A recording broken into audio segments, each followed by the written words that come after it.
But honestly, to all the people who start every public event now with one of those land acknowledgments where they say, I'm standing on land that was stolen from the proud indigenous people of the Chumash tribe, I say either give it back or shut the fuck up. AOC says so many people in this country hate women. Oh, geez. Even the guy at the party who pulls out a guitar is like, way to ruin the fun. But honestly, to all the people who start every public event now with one of those land acknowledgments where they say, I'm standing on land that was stolen from the proud indigenous people of the Chumash tribe, I say, either give it back or shut the up. AOC says, so many people in this country hate women. Oh geez. Even the guy at the party who pulls out a guitar is like, way to ruin the fun. Bill Maher just dragged a pack of woke elites straight to the cleaners and didn't even bother to fold the laundry. These are the same folks who swear they love America, yet their every move reeks of disdain for it. Mo wasn't having it. He dropped truth bombs so explosive they could reduce the woke left to political ash. So what exactly did they say that lit Maher's fuse? And how brutal was his response? I've got every scorching receipt right here.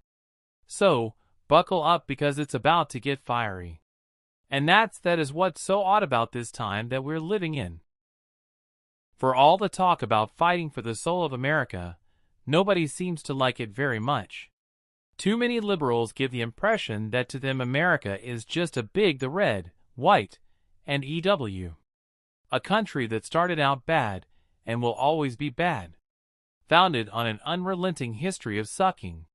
His first salvo was aimed squarely at the woke liberal leaders who hate America so much. You'd think they believe we're the worst country on earth. Ma didn't just scoff at their cynicism. He was enraged by it. What really set him off was how their toxic rhetoric is poisoning the well for the next generation. Instead of inspiring young minds to fix what's broken, these so-called progressives are feeding them hopelessness, resentment, and disdain for their own homeland. When kids grow up thinking their country is irredeemable, what motivation do they have to protect it, to improve it, or even care about it? This trend annoys Ma, and that's why he vented. What he says next would leave your jaw on the floor. But we have changed a lot. Democrat Cori Bush tweeted, this land is stolen land and black people still aren't free. And this was on the 4th of July. Really, not that I give about the 4th of July. I've never been a RAR guy. But I am a perspective guy. And that's what too much of the left has lost. Perspective. 72% of black people under 30 are optimistic about their future in America. Way more than white people the same age. And as far as the land goes, yes, I guess we could change the name of Captain America to Captain Stolen Land. Ma first sets his sights on Cori Bush, and he doesn't hold back. To him, Bush and much of the progressive left have completely lost perspective, drowning in identity politics and marinating in a dangerous level of self-deprecation. Ma argues that their worldview is no longer grounded in facts, but in feelings and ideological fantasies.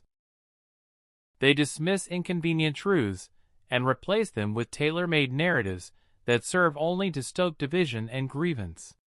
Worse still, their grandstanding often amounts to little more than empty gestures, symbolic noise with no real substance or solutions, and the cost. A misled generation, a fractured nation, and a political movement too distracted by its own echo chamber to see the damage it's causing. But honestly, to all the people who start every public event now with one of those land acknowledgments where they say, I'm standing on land that was stolen from the proud indigenous people of the Chumash tribe, I say, either give it back or shut the up. Applause. Ma drops a second truth bomb. One that's practically engineered to send the woke mob into meltdown. It's not enough, he says, to keep chanting that America is built on stolen land. If you genuinely believe the land was illegally acquired, then stop virtue signaling and give it back. Don't just make hollow declarations or slap bland acknowledgments onto social media bios while continuing to live comfortably on the very soil you condemn. Ma calls out the hypocrisy. You can't call your ancestors criminals while reaping the benefits of what they built and refusing to make any real sacrifices yourself. This performative guilt does nothing to help the people it claims to defend. It only fuels outrage theater. Maher's challenge is simple yet devastating. If you really believe in what you're saying, act on it. Otherwise, admit it's just another fashionable chant in a never-ending cycle of selective moral outrage. Now, if you think Cy Bush's take on was hot, wait till you hear what Maher says about AOC. AOC says, "So many people in this country hate women. Oh geez. Even the guy at the party who pulls out a guitar is like, way to ruin the fun." Sometimes you have to wonder if AOC is even remotely aware of what's happening beyond her activist bubble. Sure, America isn't perfect, but let's be real. Women here can vote, drive, own businesses, speak freely, and wear whatever they want without fear of arrest. That's not just liberty. It's power. Now, compare that to parts of the Middle East where women are forced to cover every inch of skin, can't leave home without permission, and are literally jailed for removing their hijabs. So, when AOC claims that America hates women, you have to ask, what reality is she living in? Her statements ignore the brutal oppression women face elsewhere and diminish the real freedoms women enjoy here. It's not just misleading, it's dangerous.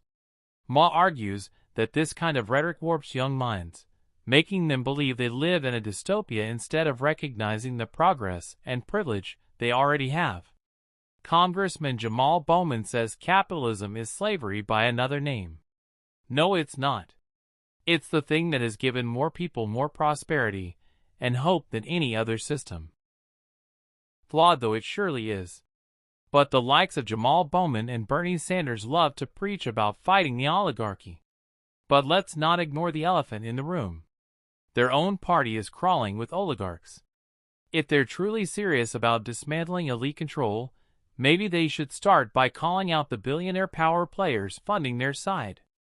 Take George Soros, Michael Bloomberg, and Reid Hoffman for example. Massive Democratic donors with deep pockets and even deeper influence. These aren't just wealthy backers. They help shape policy, fund campaigns, and sway public opinion. Yet, Bowman and Bernie conveniently ignore this when pushing their anti-capitalist narratives. Ma points out the blatant hypocrisy. How can you rail against billionaires while standing on a stage they paid for? If you really want to take down the oligarchy, stop pretending it only exists on the other side. The truth is, both parties have their elites, but only one keeps pretending their billionaires are morally superior.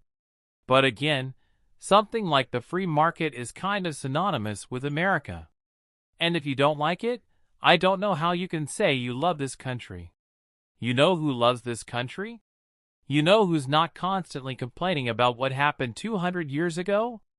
And who's not obsessed with seeing America through shitcold glasses and shaking off the stench of what irredeemable privilege we are? Immigrants. Exactly. If America is truly irredeemable, crass, evil, and broken beyond repair, then why are people across the globe sacrificing everything just to be here? Why are families in Africa, Asia, and South America scraping together their life savings? Sometimes living on less than $1 a day just to afford a chance at stepping foot on American soil. They're not chasing a fantasy. They're chasing opportunity, freedom, and hope.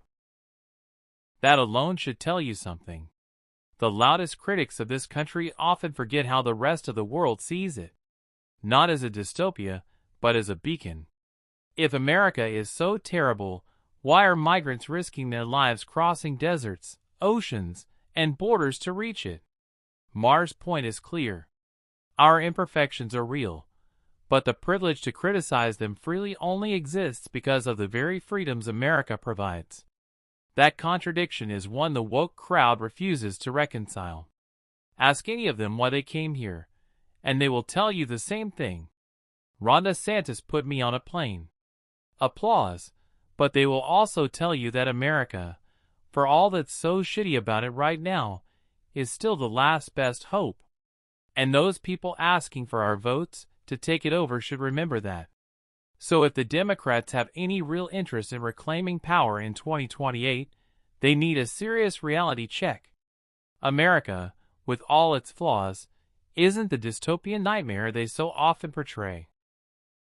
The constant negativity, the doom and gloom rhetoric, and the relentless attacks on the country's history and values didn't resonate in 2024, and it cost them dearly. Voters saw through the self-loathing narrative, the performative outrage, and the endless lectures. They wanted pride, not pity, and they voted for Trump. If Democrats want a fighting chance in 2028, they need to start showing genuine love for this country, not just in carefully crafted speeches, but in consistent, visible action. Patriotism isn't outdated. It's expected. Americans want leaders who build up the nation, not tear it down. The sooner they understand that loving your country isn't a betrayal of progress, but a foundation for it, the sooner they can begin to win back the trust they lost. I think you can believe that you could have shorter elections in America. But it's not like we don't know. In Britain, for instance, when you have a short election, it's not like you don't know who the leader of the party is for months and years before that. But you're either the person who's Googling the day before did Biden drop out, or in a week, Did anyone in this audience not know enough about Kamala Harris pretty much after a week to make a decision? Yeah. Just people are ridiculous. We just get sicker of them.